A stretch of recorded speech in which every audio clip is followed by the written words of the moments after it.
keimanan kita, kedua ilmu. Iman dulu kan yang bergerak iman kita. Kenapa? Karena kita yakin sama Allah, memohon di situ Allah ngasih selalu memperbaiki. Tapi di situ pun ilmu bergerak juga. Iya ya, begini. Nah itu makanya cahaya itu ada dua, di depan sama di sebelah kanan. Nah ilmu dan keimanan kita. Nanti yang ketiga akan Allah perbaiki lagi, lebih baik lagi bentuknya. Yang keempat, yang kelima terus nggak ada batasnya. Apa sih seperti kalau kita belajar itu udah sampai lulus istilahnya ya. Kita mengalami cobaan ujian. Ya sudah terus kita teruskan berarti kita sudah bisa menyikapi dengan masalah itu. Nanti di ujungnya itu mau hal yang buruk, mau hal yang baik, ridho sama aja. Nah kita nanti ujung-ujungnya akan sama aja. Ya, begitu ya Bu Zainab. Jadi itu saking pentingnya, maka Nabi menganalogikan seperti itu. Bukan berarti harus sujud, tapi taat, gitu. Hormati, sayangi. Kenapa? Ya, kalau dalam ilmu tasawuf begini, suami istri itu seperti begini ya. Dia itu akan saling menguatkan. Tapi di satu sisi harus ada pemimpin. Walaupun kita benar, tapi keputusan itu kalau itu tidak maksiat tetap harus ngambil keputusan suami. Namanya pemimpin, Bu. Jangan dibalik ya, Bu. Kita yang kayak pemimpin itu nanti dipertanggungjawabkan di hadapan Allah. Walaupun kita gagal, walaupun kita terkenal, perempuan harus mengalah, Bu. Karena apa? Enggak menempatkan, nah itu zalim, enggak menempatkan sesuatu pada tempatnya, pakai hawa nafsu dia, kita ya berarti selalu. Kalau kita pakainya Allah, kita belajar itu kan ada. Mari kita terusin ya. Bu Lia mau. Misalkan kalau kan tadi soal kata belajar kan kita harus mendapat suami. Ya. Tapi misalkan kalau misalnya suaminya nggak ada respon, maksudnya gimana nih menghadapi anaknya, kita udah nasihatin dia masih tetap aja nggak mau mendengar gitu nasihat dari ibunya gitu. Kita mau cobalah bapaknya gitu, siapa tahu gitu, tapi dia diem aja, gimana caranya? Ini juga ada salah jalan ini. Zolim itu tidak menempatkan pada yang harus mendidik siapa?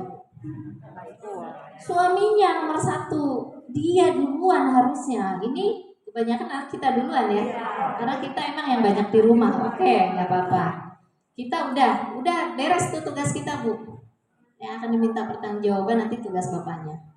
Udah belum ngarahin anaknya? Boro-boro ya Allah, nggak ada waktu. Jelbet, dipukul, dijerembabin ke dalam 7 lapis tanah. Kenapa nggak ada waktu? Kan saya nyari duit. Emang tugas kamu cuma nyari duit doang? Harus tahu nih, Bu, tugas suami itu, kewajiban suami itu cari nafkah. Cari nafkah itu untuk bisa memberikan tempat tinggal, pakaian, makan. Itu maksud cari nafkah itu. Kemudian pendidikan. Nah, kalau anak bermasalah, kita terus yang sering nasehatin, ngarahin, bapak nggak mau tahu, nah itu zolim. Zolim itu dalam bahasa agama. Zolim suaminya. Kenapa? Tidak menempatkan sesuatu pada tempatnya, yang membuat dirinya kolbunya hitam, anaknya juga hitam kolbunya. Emang anak siapa? Anak bapaknya, dikasih amanah oleh Allah. Tuh anakmu dibimbing supaya dia punya benihnya berbuah, jiwanya menjadi dewasa. Dewasa jiwa anak itu siapa yang membimbing? Bapak sama ibunya. Yang punya kewajiban mendidik yang pertama adalah bapaknya, bukan ibunya. Sekarang jangan salah tempat. Nah itu saya kalau ke suami, itu belum sholat tuh ini. Udah saya ingetin. Sebetulnya tuh kalau dia lagi malas nih, ini kan tugas ayah. Intinya tugas ayah bukan tugas saya. Iya, jadi dia satu-satu anaknya disuruh semua. Absen. Kalau udah waktunya sholat, apalagi kalau subuh, kita kan di dapur ya Bu ya. Kalau itu tugas bapaknya nomor 1. Gitu Bu. Jadi kalau dia meninggalkan tugas itu zolim namanya. Iya. Zolim kan tahu ya Bu ya. Zolim itu kalau bahasa kemarin udah kita logikakan, diartiin. Tapi sebetulnya kalau dalam Al-Quran minaz zulumati ilan, jadi artinya apa kebalikan dari nur? Gelap. Jadi sesuatu yang di luar dari kehendak Allah, karena dia melakukan sesuatu kurang porsinya atau berlebihan porsinya, itu akan menggelapkan. Apa yang gelap? Jalan yang gelap, kaca yang gelap, hati Bu. Hati kita akan gelap kalau kita tidak pas pada tempatnya, akan menggelapkan hati. Makanya anak juga akan gelap kalau bapaknya salah, ibunya gelap, anak gelap semua. Kita mau pakai ilmu tasawuf sekarang Bu, lebih menohok. Kalau ilmu syariat lahir itu udah belajar, kita tanggung jawab orang tua ada lagi, ini udah pada tahu semua lah. Nah, pakai ilmu begini aja sekarang, naikin lagi gitu ya. Karena yang akan bahas ini, ya Ibu ya begitu, nanti diingatkan aja suami. Yang bertugas adalah kewajiban suami tulis yang gede di dalam rumah. Iya, mendidik, memberikan perhatian kepada anak dan suami. Perhatian, mesra. Apa tuh kalau kemesraan itu? Romantis tuh wajib. Jangan kaku suami gitu ya. Udah sifatnya gimana Bu? Udah sifatnya nggak bisa nggak bisa romantis. Minimal dia tahu kewajiban dia untuk memberikan perhatian. Iya.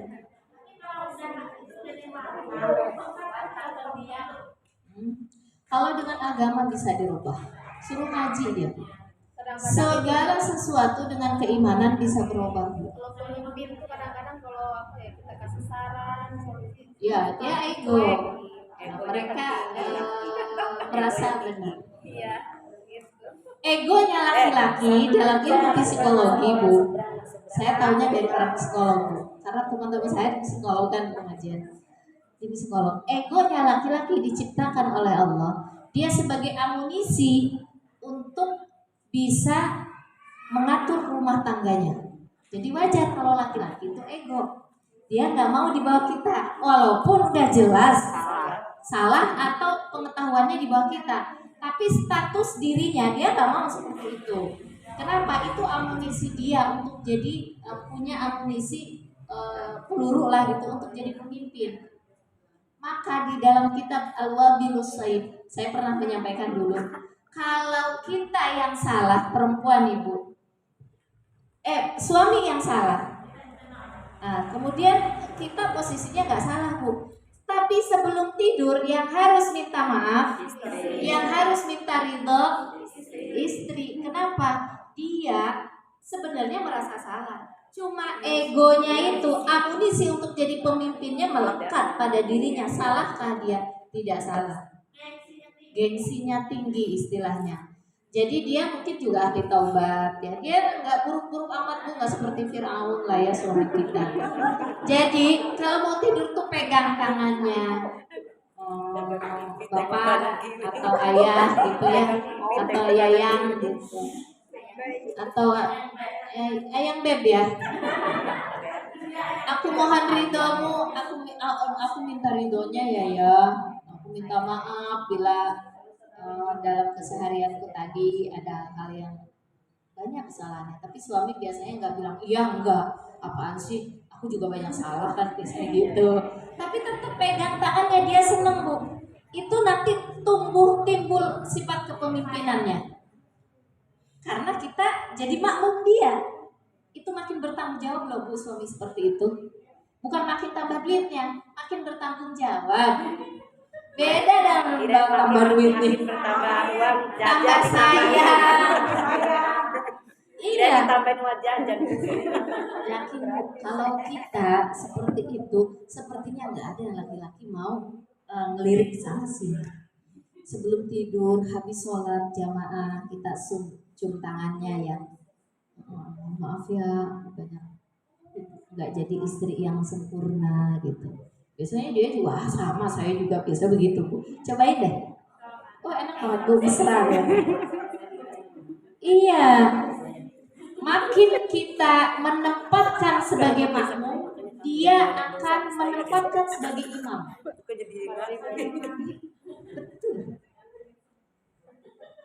Saya padukan pengetahuan rohani agama dengan ilmu psikologi. Ternyata, dan saya praktekkan, luar biasa. Orang kalau melihat dari luar, dari lahiriah, dari jasad, sepertinya saya dominan. Dalam rumah tangga enggak, beda. Ibu pun saya melihat di sini, kayaknya enggak, jangan melihat begitu. Kadang-kadang penilaian lahiriah itu di luar itu suka banyak menipu. Jadi jangan cepet-cepet menilai orang dari tampilan luarnya Bu. Udah pengalaman sekali saya. Orang melihatnya, oh suaminya mah kalem, lembut, tapi saya menempatkan dia sebagai seorang imam. Apa aja saya minta izinnya dia, minta masukannya dia. Kata dia, ayo ke sana, walaupun badan saya masih capek luar biasa, saya ikutin. Saya makmum, saya harus pakai ilmu saya. Bagaimana jamaah mengikuti saya kalau saya nggak pakai ilmunya? Gitu. Nggak bisa masuk ke dalam kolbu kalau ilmu itu nggak di dalam sini. Perjuangan. Jadi artinya begini Bu, tempatkan suami kita ini sebagai imam, maka dia juga akan bertanggung jawab. Kalau kita mengatakan, kamu apa yang kamu berikan, udah dia itu akan down, jatuh dia. Ada Bu istri begitu. Banyak. Kamu, anak kita Bu, kalau kita bilang, apa sih yang kamu bisa, itu akan meruntuhkan kepercayaannya dia. Itu kalau suruh maju sama guru, sama teman itu nanti selalu gamang, bimbang, kurang percaya diri, akhirnya prestasinya kurang bisa keluar bakat dan minat dia. Kenapa? Pendidikan di rumah itu sangat berpengaruh. Begitupun dengan suami. Kita berbicara suami ya, dan berbicara tentang anak. Tapi artinya ketika kita melemahkan posisi suami, maka suami juga kurang percaya diri. Nanti apa-apa tuh gitu, jadi nggak pede. Banyaklah sebetulnya Islam itu ya, kalau saya lihat keberkahannya, kenapa seorang istri harus taat, banyak sekali keberkahannya. Dan kadang-kadang kita tidak bisa mengungkapkan semuanya. Cuma dari segi batinnya saya bisa membaca gitu. Masya Allah, luar biasa.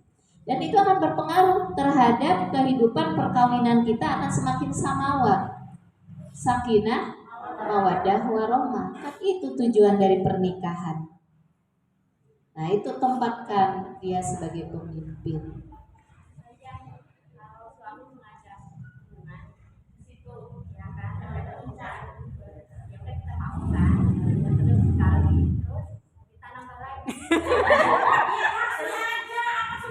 Ya Allah. Setengah jam sejam gitu ya, bisa lagi terus kita kan capek ya kan, terus menolak itu dosa nggak? Yang kedua, suruh dulu, itu baru nambah. Kalau suami yang pengertian, kita ajak bicara Bu, bukan menolak atau mengiyahkan, ajak bicara dulu. Bang, aku sebetulnya aku pengen sih Bang, cuma aku pengen sih Bang itu dulu. Jadi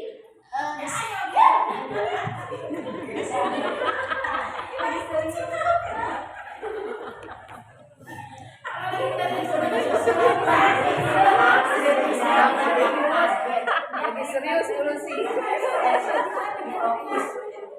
Saking seriusnya ya. Jadi gimana Bu? Kayak begini Bu, ada anak kita minta barang yang nggak bisa kita beli. Jangan langsung, nggak bisa. Jangan langsung begitu, ambil dulu hatinya. Kamu pengen itu ya? Sebetulnya mama pengen banget beliin. Ambil dulu hatinya. Kan dibuka dulu tuh soldernya. Jangan langsung ditutup gitu. Dia frontal nanti. buka dulu, lembutkan dulu ya begitu. Pakai strategi. Agama itu agama yang lembut. Bagaimana supaya lembut? Pakai strategi. Ke anak juga gitu Bu contohnya. Jadi anak ya sebenarnya mama pengen beliin apa yang kamu mau ini. Tapi kita kan lihat, nah begini keadaan kita ini. Nah kalau suami gimana? Ya sebetulnya saya ngerasa apa namanya? Saya pengen gitu ya. Dan itu tadi nikmat banget luar biasa. Tapi nanti dia akan lebih terbuka Bu kalau diambil hatinya dulu. Tapi lelah banget ya Mas ya. Kalau dia terbuka hatinya, pasti dia bilang, oh iya ya, besok-besok aja lagi kan masih ini gitu. Saya suka begitu Bu dengan suami, jadi tukar pikiran dulu gitu. Tapi kalau lagi nggak pengen diskusi, ya udahlah layani sebentar ini. Kan nggak lama ya. Apalagi kalau udah pertama, lamaan yang pertama. Kalau yang kedua biasanya langsung jelek gitu kan. Udahlah Ibu jangan dibayangin Bu. Nanti dipraktekin aja pulang. Ada anak gadis. Gak apa-apa ini pelajaran ya. Udah tahu ilmunya sekarang. Jadi begini, karena udah dewasa, kecuali masih anak remaja, umur SMP gitu ya. Nah, seperti itu Bu. Tapi kalau kita masih sanggup dan tidak mengikuti hawa nafsu males, langsung aja iya begitulah, diladeni, langsung saja diladeni. Oh iya ayo gitu. Tapi kalau capek, lelah, diskusikan Bu. Terus udah diskusi dia maksa. Kalau seandainya tidak membahayakan kesehatan kita, udah layani aja. Nanti capek mah hilang. Apa kata Nabi? Kalau capek ya Bu ya, capek insya Allah hilang.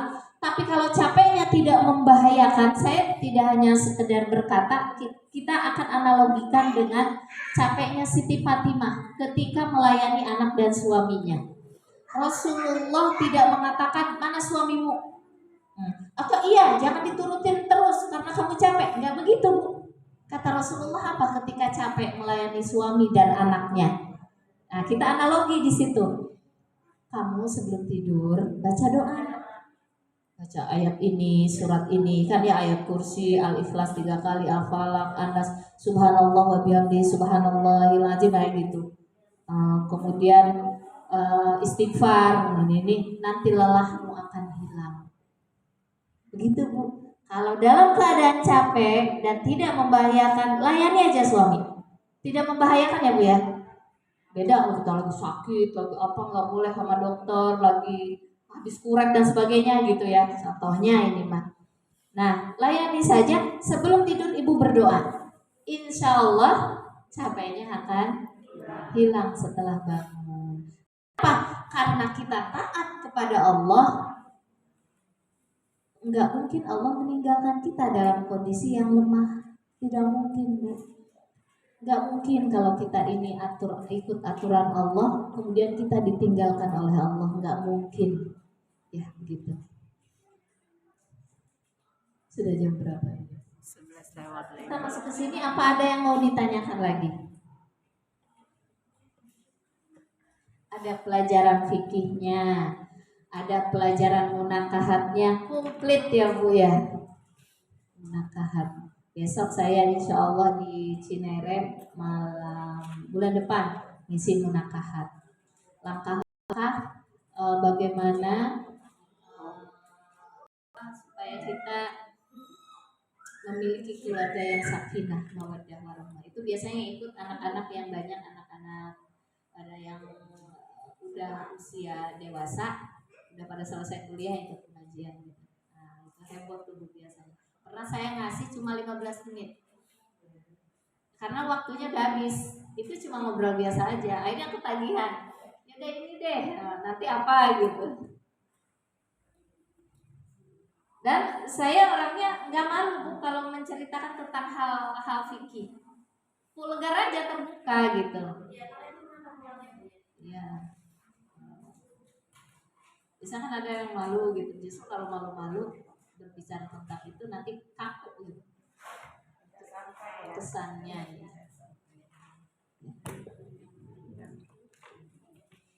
Kita lanjut ya Bu yang kemarin. Bismillahirrahmanirrahim.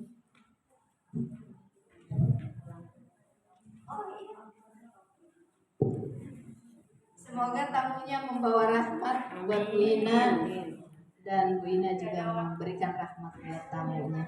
Silakan diisi di sebelah sini Bu Zaidat maju. Saya belum mulai nih, kita mulai ya. Assalamualaikum warahmatullahi wabarakatuh.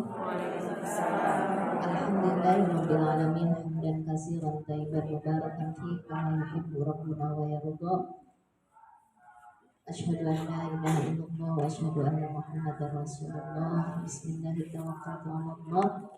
La haula wala quwwata illa billah. Allahumma rabbi israh li sadri wa yassir li amri min lisani yafqahu qawli waj'al li waziran min ahli. Ibu yang dirahmati oleh Allah Subhanahu wa taala, yang saya sayangi, yang saya muliakan, yang saya banggakan. Alhamdulillah pada kesempatan yang berbahagia ini kita memasuki bab mujahadah tentang bab zolim yang meneruskan yang kemarin, zolim terhadap Allah, terhadap diri sendiri dan terhadap orang lain.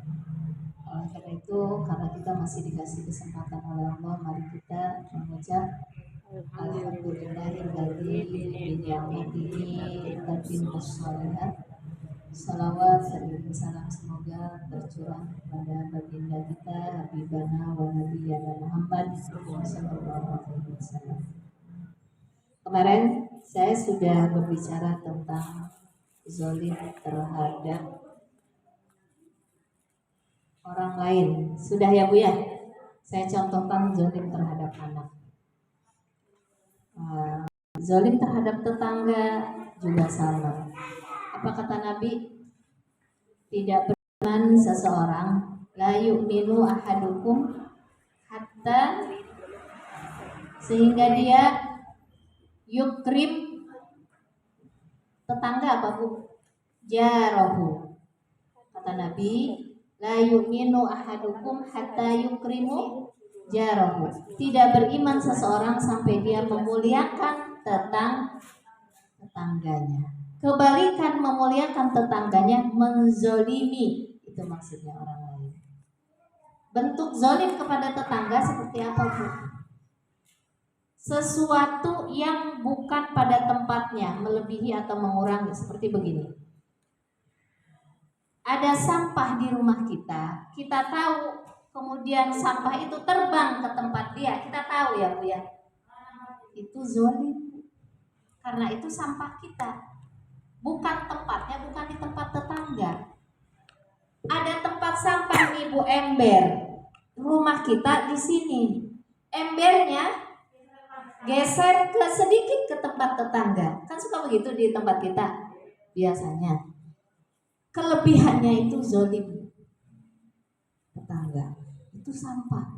Gimana kalau kita minta musik?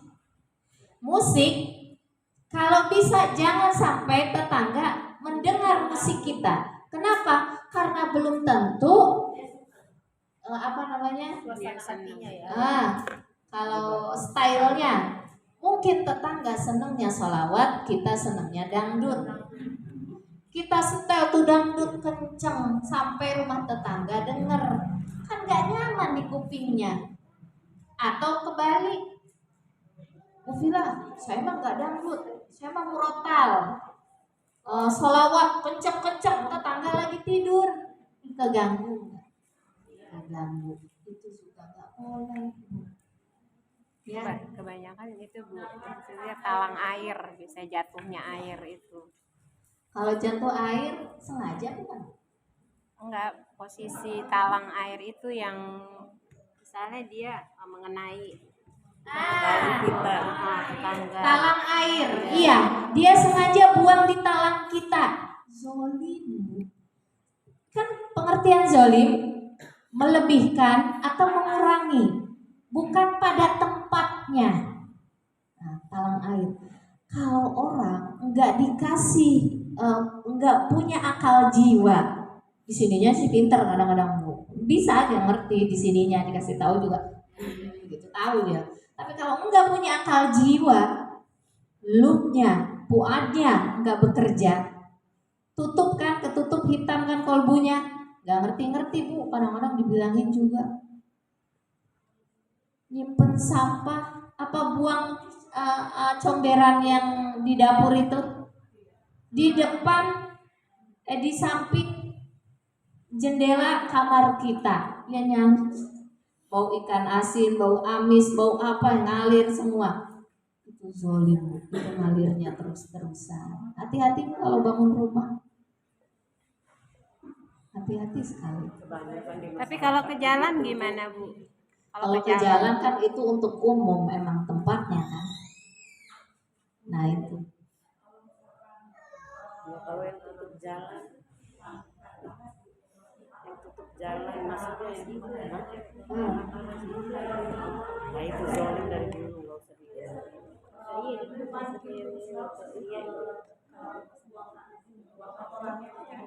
dia bukannya itu doang, sampahnya ada di tempatnya depannya Asma. Dia tempat sampah di namanya udah aja. Sampahnya di sana. Padahal sana terus ada di sini dia sana. Itu juga zolim Bu, zolim ya. Kenapa? Burung yang dia pelihara seharusnya tidak bertengger dan tidak buang kotoran setiap pagi di tempat kita. Dia buang kotoran di tempat kita. Harusnya ini burung mengganggu tetangga. Saya nggak boleh meliharanya kalau begitu. Atau kalau mau didisiplinkan di tempat dia, burung itu bisa melihara. Diarahkan tuh apa namanya? Dididik lah, bisa Bu. Di sebelah sini kita siapkan tempatnya yang nyaman dan sebagainya. Ya, iya. Betul Ibu.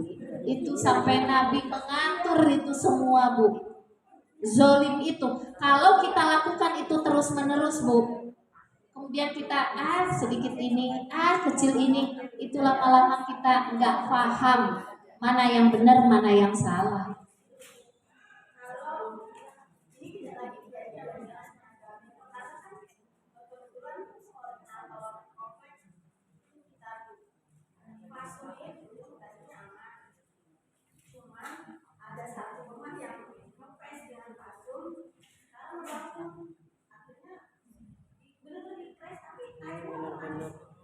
Jatuhnya, nah sedikit tapi fatal.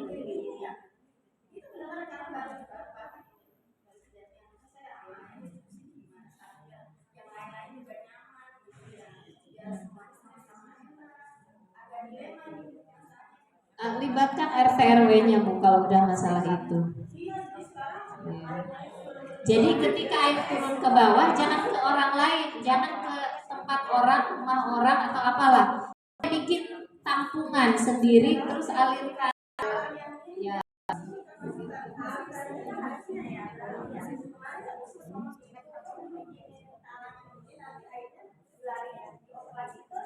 Ya.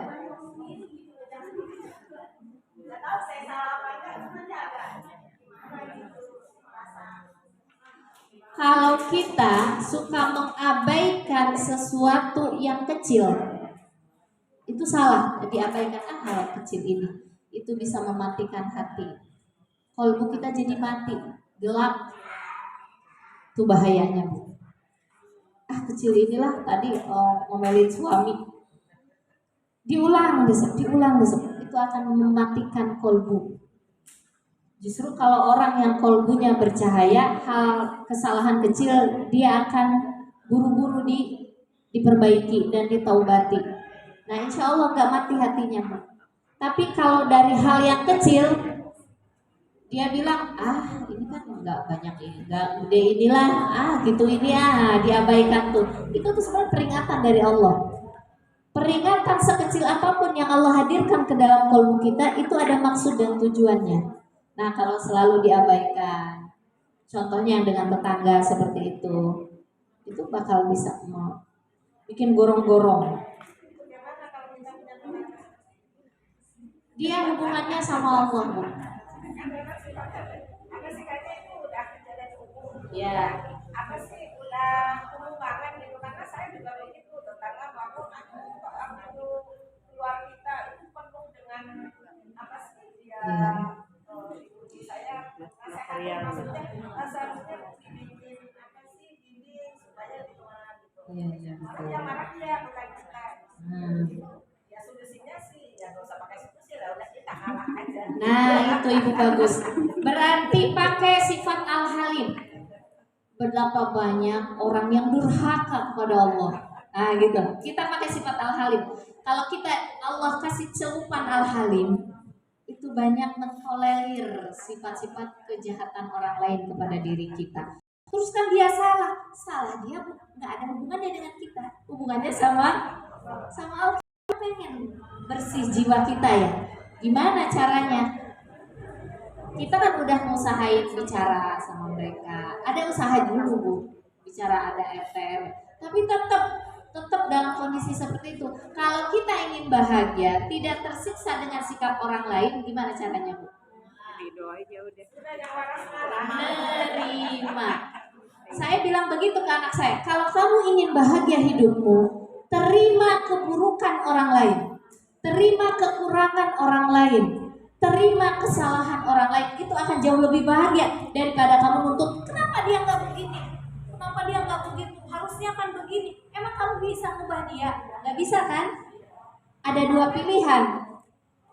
Protes, pengen dia berubah, tapi bukan kuasa kita. Kalau kita protes pengen dia berubah, bukan kuasa kita. Kita nggak punya kekuasaan itu. Yang kita bisa lakukan adalah menerima.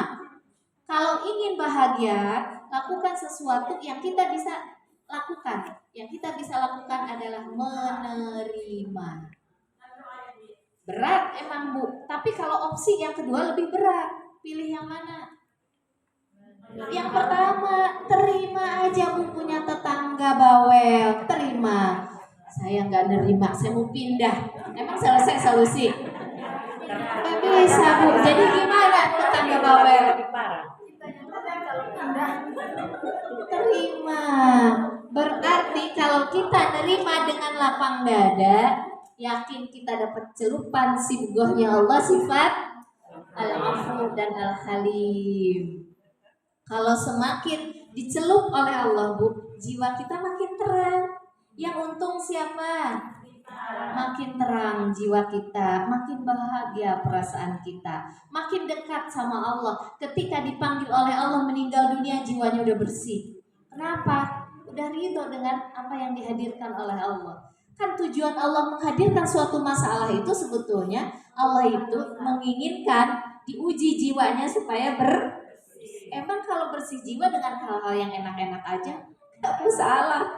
Anak bikin nyebelin, suami apalagi tetangga, itu semua akan Allah hadirkan di hadapan kita. Supaya apa? Nih Allah ingin tahu diuji oleh Allah. Nah, kamu apalagi udah ngaji ya, ujiannya lebih banyak soalnya daripada yang belum ngaji, Bu. Iya. Tapi pasti ibu akan lebih bahagia daripada mereka yang gak ngaji. Maksudnya gak ngerti ilmu ini. Ada yang gak ngaji ngerti, dia ngajinya di tempat lain. Nah, dia pakai ilmunya. Nah itu ya Bu ya. Jadi barang siapa yang zolim kepada tetangganya itu akan menggelapkan hati. Nah, kalau seseorang berbuat zolim, apa yang harus kita lakukan? Seandainya kita yang zolim, Bu, kita salah. Kezoliman itu kan kesalahan. Sesuatu yang tidak dikehendaki oleh Allah namanya zolim. Sesuatu yang tidak dikehendaki oleh Allah namanya, dan zolim itu harus ditaubat. Kalau kita nggak bertaubat dengan perbuatan salah kita, salah kita nih, banyaklah salah kita, ibu salah kita nih. Kemudian kita nggak taubat, itu zolim. Kata Allah di dalam Quran surat Al-Hujurat ayat 11. Al-Hujurat Hujurat ya Bu ya. Hujurat. Hujurat kayak orang Sunda maksudnya. Saya orang Sunda. Hujurat gitu. Hujurat itu surat ke-49. Ada di kalimat terakhirnya, wa man lam yatub faulaika humuz zalimin. Manusia sifatnya salah.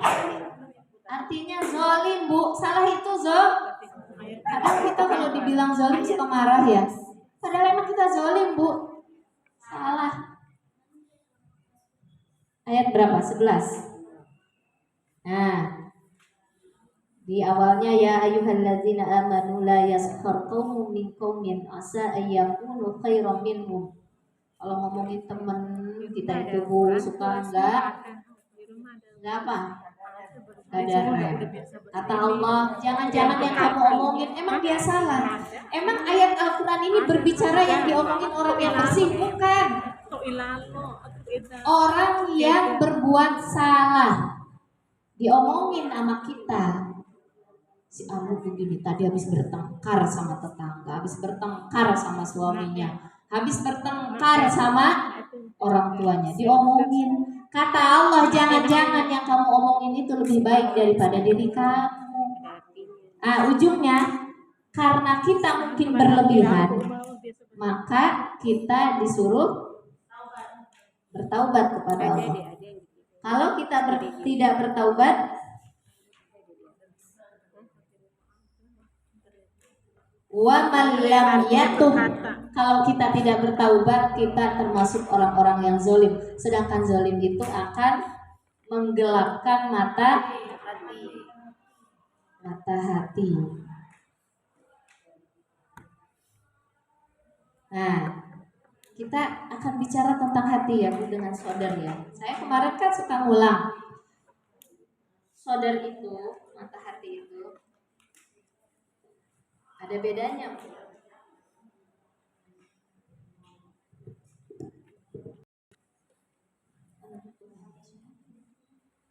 Jadi taubat itu wajib nggak Bu di situ dikatakan? Kalau nggak dilakukan, menggelapkan mata hati, kolbu. Jadi supaya kolbu itu tidak gelap, nah yang kemarin itu harus bertaubat ya Bu ya, itu bertaubat. Cuma kita pengen tahu perbedaan antara kolbu sama soder. Nah ya Bu ya, menurut Ibu kolbu sama dada sama nggak? Bedanya di mana Bu Zainab? Ya dikorek-korek sama dokter ada gitu di dalam dada gitu ya.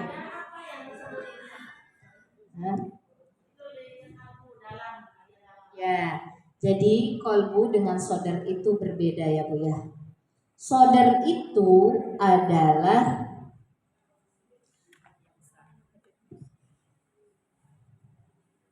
soder yang ada dalam dada kita. Itu yang menghimpun segala macam informasi, baik yang sedih maupun yang senang. Datangnya dari mana dia? Pintunya dari mata, dari kuping, dari semua yang kita dengar dan kita lihat. Masuklah semua ke dalam soder. Soder itu bukan kolbu, bukan mata jiwa, tapi dia adalah matanya jasad. Maksudnya akal, bukan mata, akalnya jasad ini. Dia termasuk jasad. Jadi akal tubuh ada dua, ada akal jasad, ada akal jiwa. Akal jasad itu segala sesuatu, jasad itu badan, segala sesuatu yang masuk ke mata kita, ke pendengaran kita, ke waham kita, masuk semuanya di dalam soder. Di dalam soder kita, itu akal jasad namanya. Hewan pun punya akal jasad. Akal jasad ini akan berfungsi ketika Allah tiupkan ruh ke dalam jasad seseorang. Nih, dalam rahim kan tadinya tidak bergerak ya Bu ya. Ketika Allah tiupkan ruh ke dalam jasad seseorang, maka dia memiliki akal jasad, namanya sodar. Di sodar inilah orang akan merasa bahagia, merasa gembira, merasa senang, merasa sedih. Semua info masuk ke dalam sodarnya dia. Sodarnya dia. Pusatnya awal pusat informasi di sodar ya. besar yang kemarin itu bukan besar. Sodar itu yang hati. Sodar itu hati yang besar. Oh ya, sama. Hewan pun punya sodar. Maka hewan ketika dipanggil dia gitu kan, meong gitu kan. Terus dia lihat, dipanggil emang dia diam dia gitu kan. Kemudian ada makanan langsung dia. Nah, karena dia punya akal, tapi akalnya akal sodar. Akal sodar ini akalnya masih terbatas dan dia belum tidak diminta pertanggungjawaban. Baru masuk nih info. Di sini baru masuk. Tidak, makanya kan Allah bilang inna sam'a wal basara wal fuada kan ya. Kalau manusia ya, wal fuad, ada fuad, ada di dalam lagi. Kalau binatang enggak, maka dia tidak diminta pertanggungjawaban. Walaupun dia punya perasaan marah. Ketika diganggu dia marah kan, kok katanya dia enggak punya akal ya. Tapi kok dia marah? Katanya enggak punya akal. Tapi ketika itu dia harus memangsa temennya sendiri kadang-kadang atau kita gitu.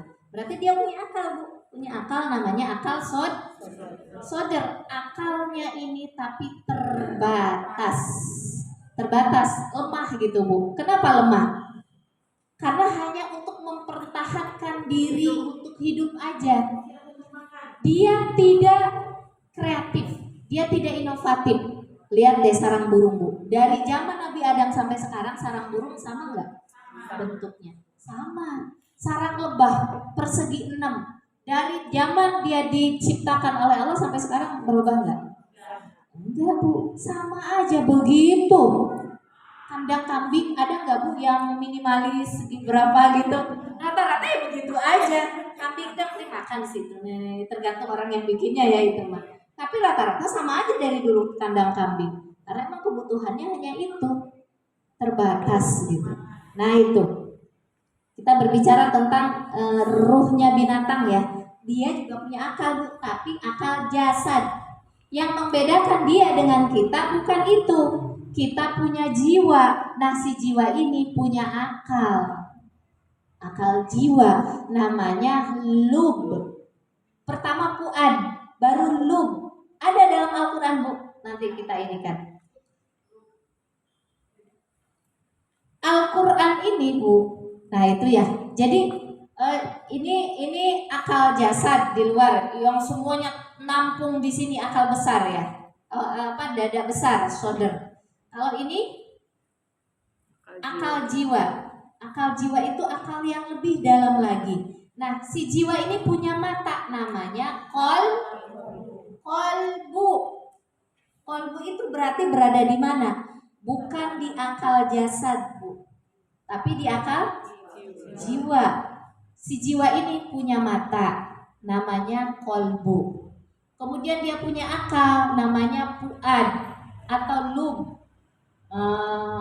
Fa'tabiru ya ulil albab, kan gitu, albab lub. Nah itu akal jiwa Bu. Nah si jiwa ini yang membedakan antara binatang dengan kita. Dia tidak akan diminta pertanggungjawaban oleh Allah, tapi kita akan diminta pertanggungjawaban oleh Allah karena kita punya jiwa. Jiwa ini akalnya harus bekerja. Kalau dia tidak bekerja, si akal jiwa hanya akal jasadnya saja. Akal jasad itu yang ada di sini nih, kita mikir, kita lihat mikir. Oh iya ngerti, kita baca buku, kita bikin karya tulis, dapat gelar. Itu akal jasad. Dapat gelar. Gelarnya apa? PhD, insinyur, doktor, atau apa aja. Itu baru akal jasad. Akal jasad ini tidak bisa menentukan seseorang menjadi baik atau buruk. Yang bisa menentukan seseorang menjadi baik atau buruk, hitam tidaknya jiwanya, kalau dia sudah sampai ke sini. Akal jiwa, namanya lub atau fuad. Jadi ada namanya mata, kolbu ya. Dari kolbu nanti masuk ke fuad. Dari fuad lebih dalam lagi ke lub. Maka yang dipanggil oleh Allah orang-orang yang punya lub, bukan orang-orang yang berpikir. Berpikirnya di mana? Bukan yang ini.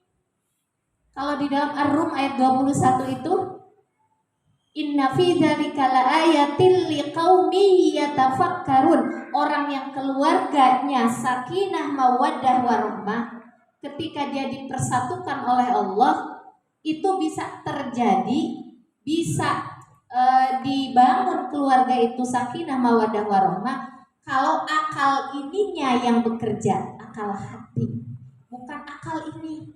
Walaupun gelarnya tinggi, kalau nggak dipakai akal hatinya, nggak bakalan keluarganya sakinah mawaddah warahmah, nggak bakalan, Bu. Itu profesor, istrinya doktor, berantakan rumah tangganya. Yang dipakai akal ininya, jasad. Kita lanjut ya, Bu ya. Kenapa dia menggelapkan kalau nggak dipakai akal ininya? Karena yang bisa memahami Al-Quran, yang bisa memahami makna kehidupan, hanya akal jiwa. Ini tidak bisa, Bu.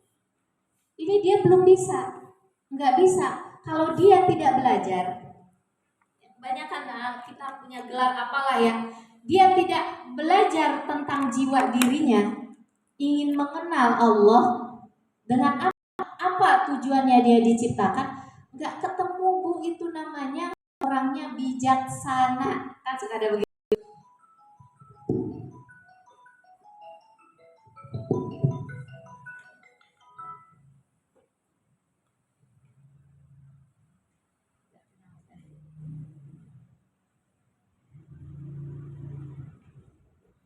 Bisa dipahami nggak, Bu? Bisa ya, insya Allah ya. Jadi Al-Quran ini, Bu, kita kan baca ya. Kenapa? Apa yang membuat si jiwa ini terang? Pertama, dengan cara pertaubatan, dengan sungguh-sungguh mohon ampun dan tidak ingin mengulang lagi perbuatan yang buruk yang sudah kita lakukan. Kalau kita hanya sebatas istighfar doang, tidak ada rasa penyesalan, berarti baru di akal jasad. Subhanallah, subhanallah, subhanallah, subhanallah. Allahnya nggak hadir, nggak masuk ke sini. Maka tetap akan menggelapkan hati. Tetap hatinya gelap, nggak berubah tuh sifatnya, nggak berubah kelakuannya.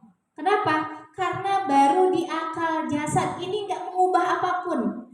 Baru pengetahuan pertama masuk ke sini, akal jasad nih, Bu.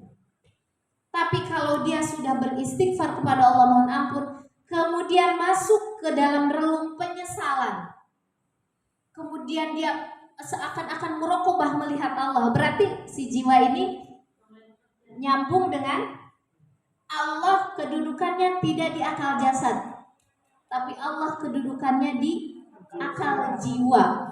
Artinya dia ada hadir di mata jiwa, di kolbu, Bu. Allah itu hadir. Jadi kalau kita bilang saya tapi ngomong doang, nggak ngerubah, nggak membuat hati ini berubah menjadi lebih bersih, dirontokkan dosa-dosanya, enggak, Bu.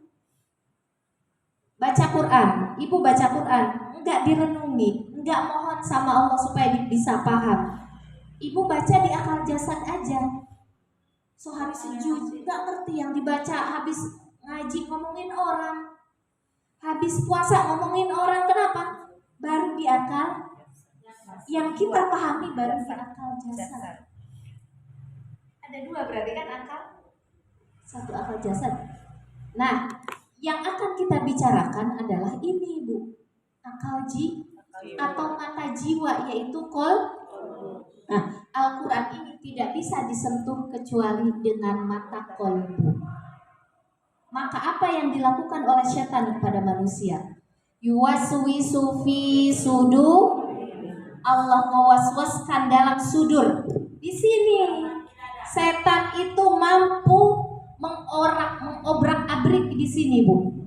Kita bicara itu dulu ya. Emang apa pengaruhnya? Kok jadi manusia hatinya itu kotor ini? Kan setan berpengaruh. Bu, apa yang terjadi di sini, ide ini bisa membawa pengaruh ke di sini. Bagaimana ceritanya bisa membawa pengaruh? Karena berita yang ada di sini seperti lontaran-lontaran setan. Nah, yang dilempar oleh setan itu nanti bisa memercik ke sini. Maka kolbu kita menjadi kotor.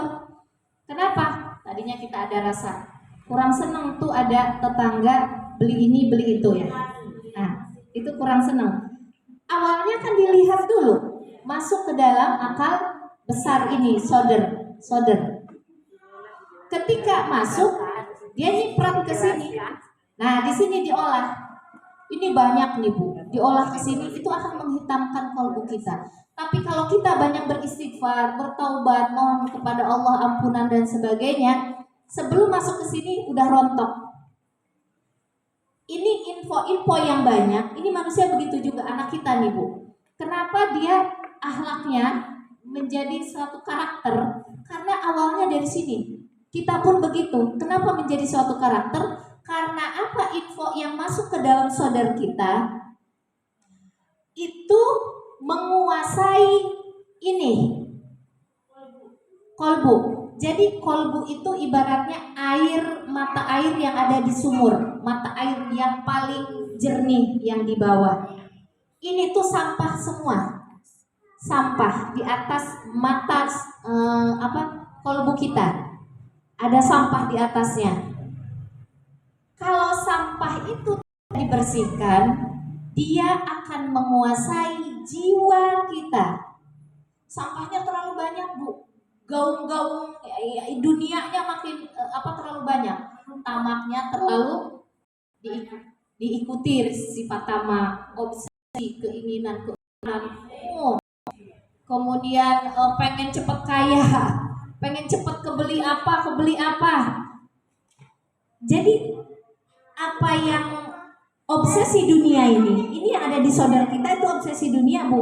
Yang paling bening itu adalah mata air yang ada di dalam jiwa ini, ada ilmu yang akan dia hadirkan, cahaya.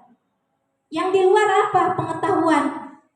Kalau yang di dalam ini kita munculkan, kemudian berpadu dengan pengetahuan kita, makin cahayanya makin terang, makin luas. Kebanyakan manusia, kata Allah, kebanyakan manusia itu mata saudaranya yang menguasai mata hati kolbu. Mata saudaranya ini yang menguasai akal saudar. Kenapa? Banyak kan obsesi kita, keinginan, benci, marah, dendam gitu ya Bu ya.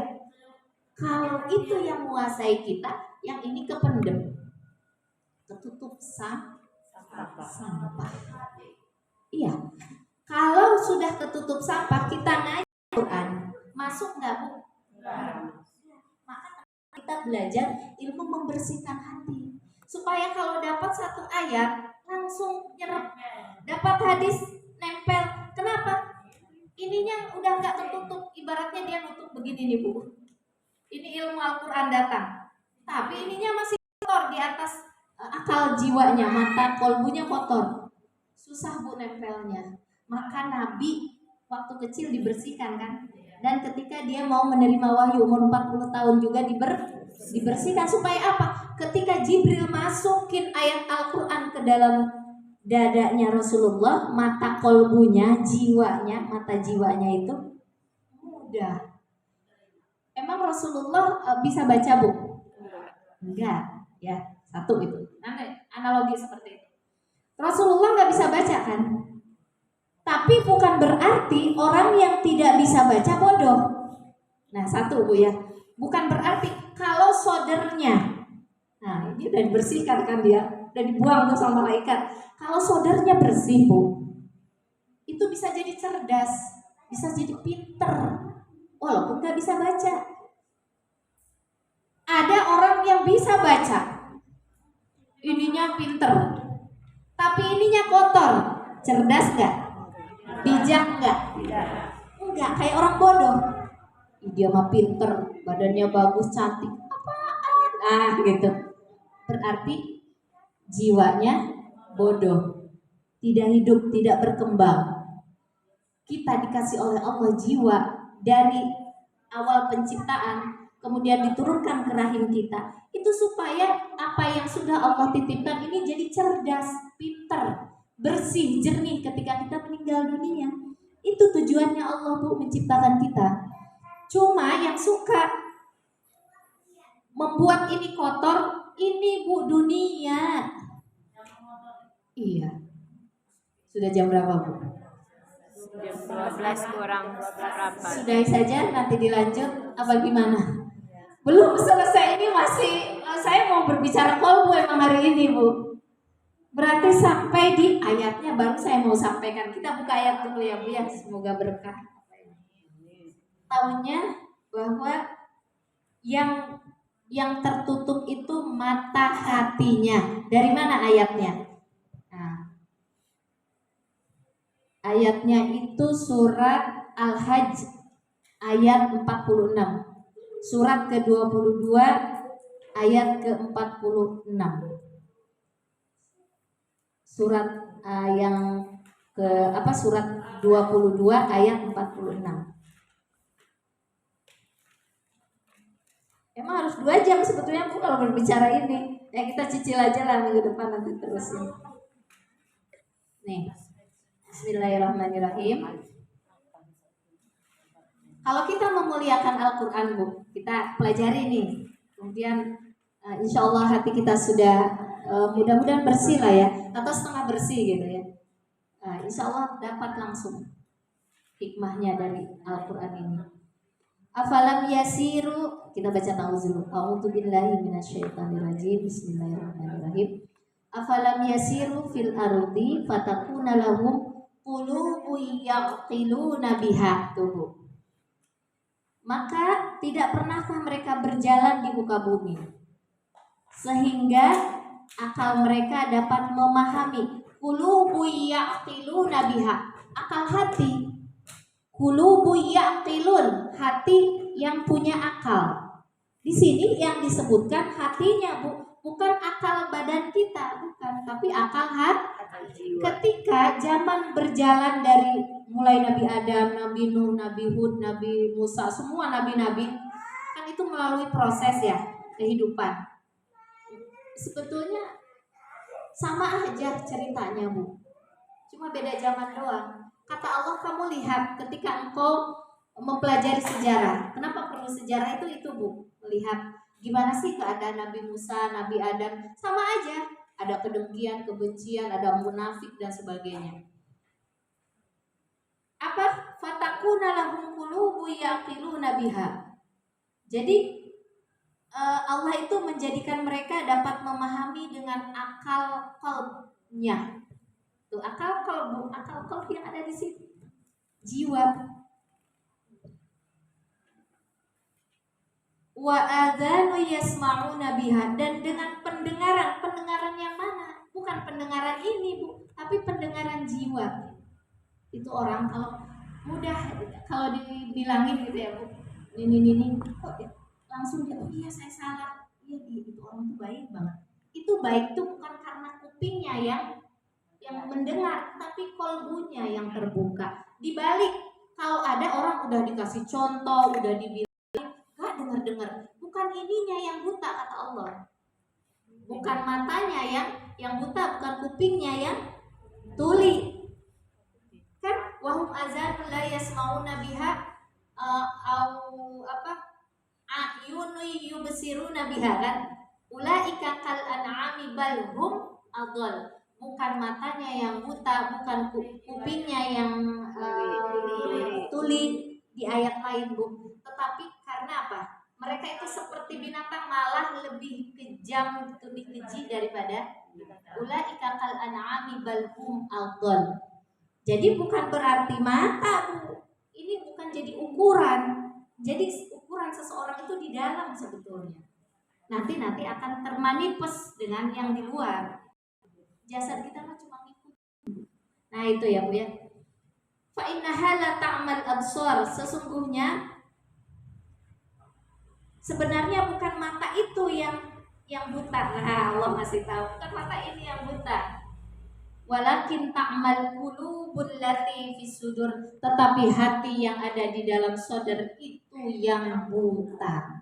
Kenapa buta? Terlalu penuh tumpukan sampah iri, dengki, dendam, obsesi, pengen dunia. Itu yang membuat tertutup mata hati kita, sulit menerima kebenaran. Nah, kita kan pengen Bu ya, ketika meninggal dunia, jiwa kita bening ini tuh harus dilunturkan, dibuang, diputus. Cinta dunia, obsesi keinginan-keinginan, kemudian apalah tamak dan sebagainya, sifat-sifat buruk itu harus dibuang, diputus. Banyak bertaubat kepada Allah, mohon pertolongannya kepada Allah. Kalau saya suka bikin gambar nih Bu, nih, karena saya belajar pakai gambar. Nanti kolom itu ini manusia itu ada yang nggak punya hati, ininya aja yang dipakai ya.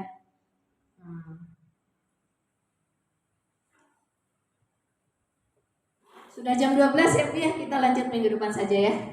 Kita berbicara tentang qalb dan sodar, kita lanjutkan. Tapi sudah agak bisa dipahami ya Bu? Insya Allah. Saya 12 tahun Bu belajar ini.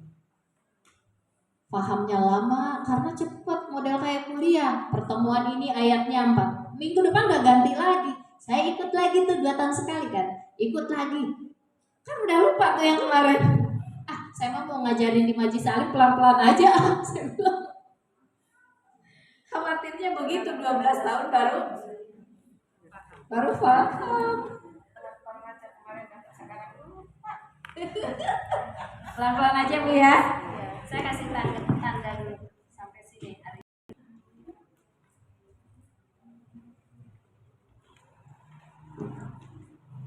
Jadi saya memadukan antara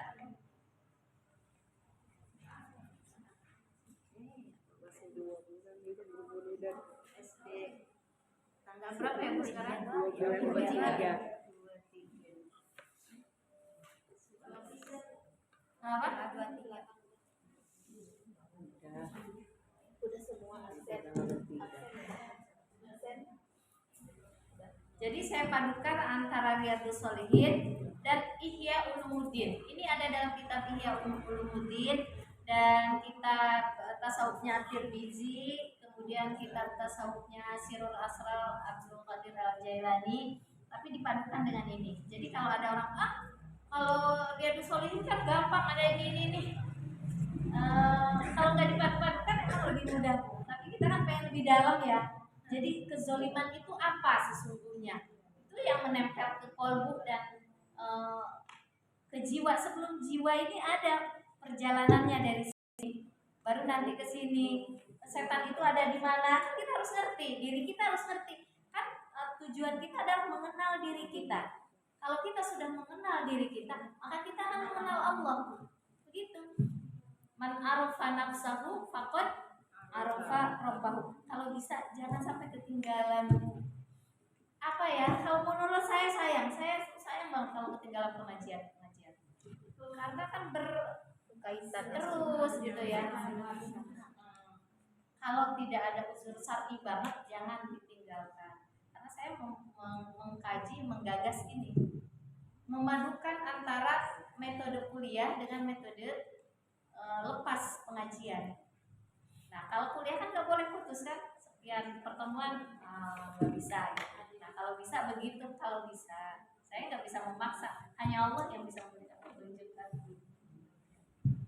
Ya sudah, dari saya cukup sekian, yang hak dari Allah Bu, yang batil dari diri saya sendiri. Kemudian saya juga mohon maaf sebelumnya kalau ada hal yang kurang berkenan. Wabillahi taufiq wal hidayah. Wassalamualaikum warahmatullahi wabarakatuh. Waalaikumsalam.